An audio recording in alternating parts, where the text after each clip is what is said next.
Avant que nous connaissions le résultat de l'élection présidentielle américaine, les États-Unis nous ont presque déjà tout dit. En 4 années, ils ont raconté ce qu'ils sont, un grand pays traversé par de grandes fractures. L'Amérique s'est interrogée sur elle-même. Quels dirigeants pour mener quelle politique d'État?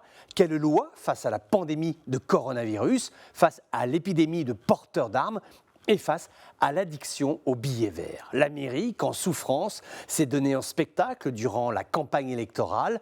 L'affiche eût été belle sur la façade d'un music-hall de Broadway, ampoule étincelante sur un bitume où piétine d'impatience le public venu assister à ce qui restera l'un des pitchs les plus vendeurs de l'histoire politique américaine. Trump face à Biden. C'est finalement peut-être cela, la démocratie américaine, avoir le talent de nous surprendre. Reagan, l'ancien comédien de série B, Carter qui planta des cacahuètes et aujourd'hui Donald Trump. Demain, qui sait, Biden-Trump ou Trump-Biden?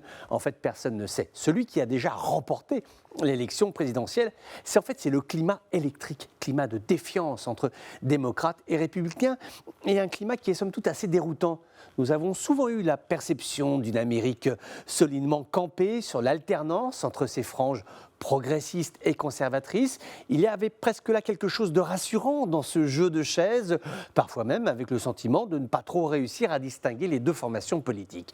Alors qu'aujourd'hui, la bipolarité de la scène politique américaine est absolument évidente. Les profils des leaders sont très typés, l'un et l'autre, incarnant des identifiants serrés, très clairs, très nets, aussi clairs et nets que le fossé qui semble diviser les États-Unis. Alors je dis qui semble parce qu'il faut peut-être se méfier des amalgames, puisque nous sommes en période de surchauffe. Il y a eu la campagne, la période cruciale du décompte est en cours, cela ébouillante les esprits et peut amener certains à prévoir des lendemains difficiles.